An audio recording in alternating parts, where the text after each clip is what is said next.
everyone. This is Caro with Lindsay and Thank you for joining our podcast, Unfiltered Caregivers. And today's topic is why caregivers quit. This is a very good topic to me personally because I started with home care with agencies.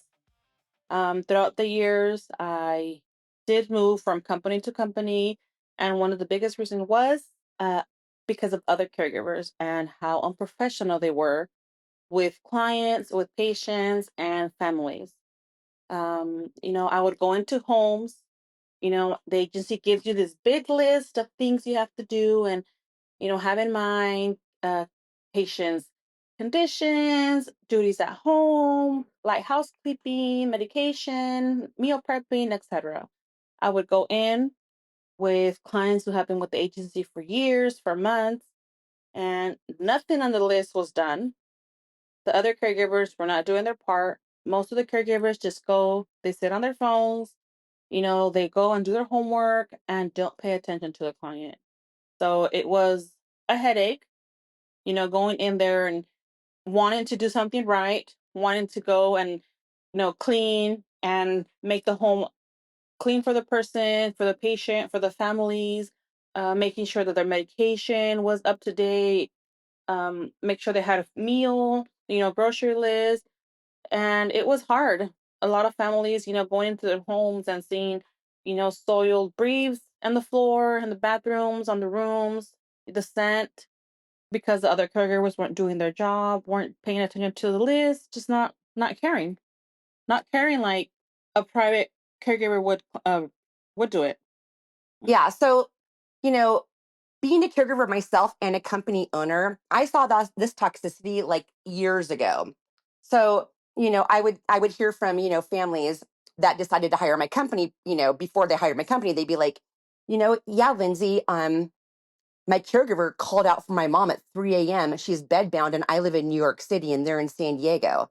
So, I was like, Jesus, like, what are we going to do about this? I saw the toxicity of caregivers going to agencies, and I'm not going to say all agencies because there's some wonderful agencies out there, There is. but a lot of agencies just send a warm body. And what do I mean by that? For example, let's say a patient has Parkinson's and they have mobility issues.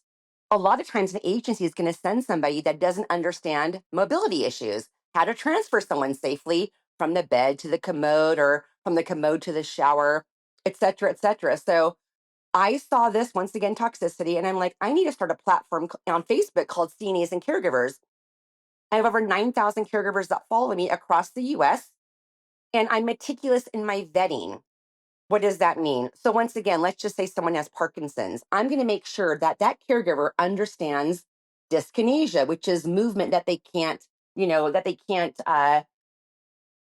fix.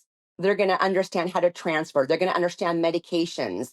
They're going to have a Department of Justice live scan background check. They're going to have not just friends and family, they're going to have employer references. These are all things that I take into consideration when I place a caregiver with a family. But once again, I want to scoop back to this is why do caregivers quit? And a lot of times, caregivers call me, and the first thing they say is, unfortunately, because they do work paycheck to paycheck, is what is the pay? And I negotiate that with families because a lot of agencies in San Diego will pay maybe up to $22 an hour. Am I right with that, Caro? Less than that? Even less. Some Okay. want to pay you minimum wage. Minimum wage on a W-2. So now they're walking home with $14 to $15 an hour. Like, how can you do that in San Diego? Because I'm in San Diego. The prices are, ridiculous here.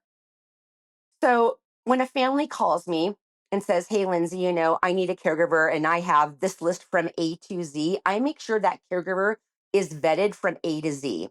And I make sure they get a good wage. Because when they get a good wage, going back to our topic, they stay. They're not sitting on their phones and looking for other jobs, having their feelers out for 500 other jobs. They're not, doing their homework, like Caro said. They're attending to your loved one. They're making sure that they don't have dirty dependents. They're making sure that they're clean. They're making sure that they have a meal prep and they have meals. What if they're on a certain diet, kosher, low sodium? They are making sure that they are attending to this. And once again, there are some wonderful agencies out there. But I have agencies call me at the last minute and be like, hey, Lindsay, once again, my caregiver called out for a 6 a.m. patient that is bedbound. Because I have a huge, I have a huge following on Facebook, I'm able to place a caregiver like pretty much immediately. But I want to go back to like, if you're a family and you're doing your own due diligence when you're looking for a caregiver and you're going on Craigslist or Google or something, make sure you vet appropriately.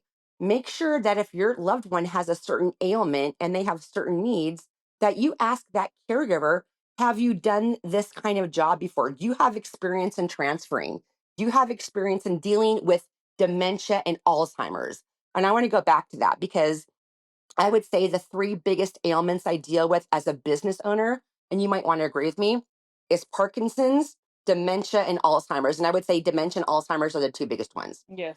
So Sure. you definitely do not want just a warm body sent to your loved one. And what happens in agencies, once again, is going back to the pay, is when a caregiver is looking for that higher paying job and they're going to your loved one who has dementia, you do not want a rotating door coming in and out of your house or your loved one's house when they have these diseases. They need consistency. Would you agree with me? I completely agree. Agencies, you see a new face every day, every week, That's the worst and it's thing for hard on the someone. client. It's so hard on the client. It's so, so hard. And once again, I'm an advocate for caregivers getting a certain wage and making sure that they get that because I want them to stay. Personally, I've been with Lindsay for a few years already. Before that, I was living paycheck to paycheck with agencies. You know, I consider myself an amazing caregiver. You I are. do it from the heart, not just for the pay. Even when I was making 15 an hour, I was doing, to me, I consider myself doing an amazing job, caring for my clients, caring for my Like they're your patients. family. Like they're your Yeah. family. You know, um, and ever since I met Lindsay and I started getting clients from her and meeting these amazing families, I now value my job even more and my worth because I feel like I was being cut short with agencies, Fully. and especially going in there and not having a team with other caregivers. Just like I said, caregivers with agencies, most of them, and it is most of them, take this as a 9 to 5 job, not really caring about clients and their families and their needs. So now that I am working with this amazing agency, I love our team because sometimes it is 2 to 3 of us. We're on the same page. There's We help each other communication. out. There's There's communication. communication. We have our, we take time before we go on to the next shift to talk to each other or any updates. Send a text in a group. So I love that. I love that we have communication. Lindsay here and there, she'll check on us, check on the families, make sure everything's great. She cares. She cares about us. She makes sure that we're doing good. She makes sure that the families are doing good, that they're okay with their caregivers, that they're happy with our care, our work.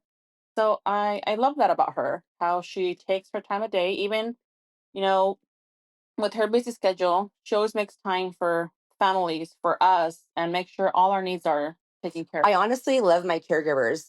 They're not mine. They're not my employees because I'm a caregiver kind of staffing company, but I consider them family. I mean, Caro and I go on vacations together. I love her children. I love her family. I love her. And I can say that about, a lot of caregivers. Once again, I'm a huge advocate for them getting a good pay. And I want to circle in is that I'm a caregiver myself, part time, and I have been for 20 years. And what I can say about that is that a lot of business owners, meaning agencies, they've never been a caregiver. They care about the end dollar. So I understand what it's like to be a caregiver. I understand what it's like for a family to need the appropriate caregiver because I am one. I have been one, like I said, for 20 years. So that's something I can also bring to the table. I think that a lot of agency owners and business owners can't do is once again, is they've never been in the caregiver's shoes. So I think we gave you guys, a few things about why caregivers quit. And, you guys need to do your due diligence. If you're not going to hire an agency or hire a company like mine, please be resourceful. Please do your due diligence. You're having someone come into your home that when you're not there is keeping them alive and taking care of them. So my company is findinghomecare.net. Over 135 5-star reviews. I would love to help you once again navigate the senior arena or any kind of home health care arena. You want to say goodbye? Bye, guys. Bye. Next time. Bye.